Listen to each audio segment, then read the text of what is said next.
Hi, magandang araw po. Napakarami naman pong malalaking bunga ang aking mga tanim na pipino. So by this time po ay pangatlong harvest ko na ito. No? Nung una po akong harvest ay 4 yung aking na-harvest. Tapos yung pangalawa ay 3. Ngayon ang nakikita kong malalaki ay 1, 2, 3, 4, 5. Bali 5. Ano? 5 yung aking nakikita malalaki ngayon. Ito, ito. Ito pa. Oh, tapos ang dami pa pong flower na maliliit at or rather maliliit na bunga. Napakaraming flower, itik na itik. Ano? Ito pong aking tanim na pipinong ito. Bali 1, 2, 3, 4. 4 na timba lamang pero napakarami ko na pong na-harvest. No? Bali nung una ay 4, pangalawa ay 3, so 7. Tapos ito 5 na yung ready to harvest na naman. 7 plus 5, bali 12, ano?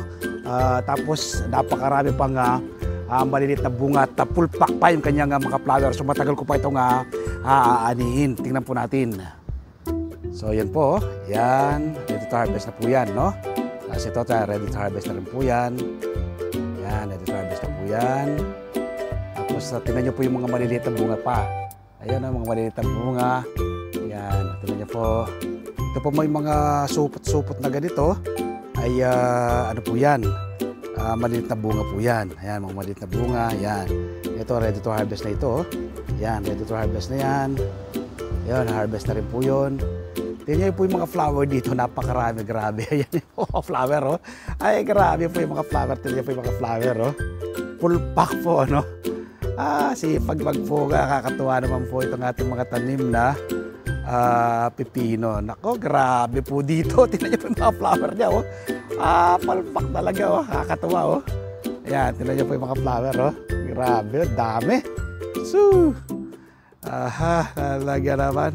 Ayan, ating mga tanim na pipino sa timba.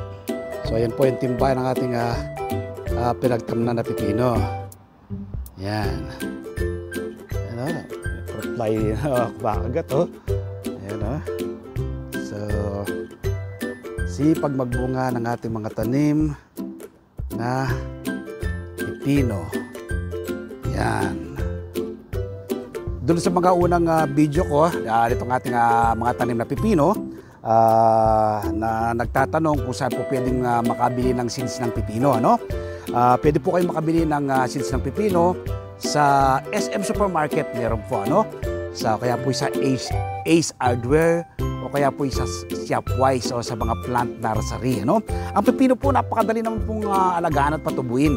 Ako po, direct planting po ang aking ginagawa. Pero yung iba, pinupunla po muna nila sa seedling tray. Pero ako po, direct planting sa timba. Bawat isang timba, naglalagay po ako ng 2 seeds. No? Napapatubo ko naman po lahat. So itong aking tanim ngayon, 4 na timba ito pero napakarami ko nang na-harvest. Ang lupa po na magandang gamitin sa pagtatanim ng pipino, una po ay 60% buwag na lupa, 20% ay vermicast, paunang pataba po yung vermicast. At pangatlo ay kokopit. No? Yung kokopit po, ang trabaho niyan para mapanatili pong buwag-gagang lupa. Nang sa ganon, malaya pong makagala yung ugat, makakuha ng nutrients ayon sa kanyang pangailangan, magkakaroon ng maraming flower tulad po ng ating mga tanim at maraming bunga. At abang lumalaki po yung ating mga tanim na halaman, nagdadagdag po ako ng vermicast. Ano?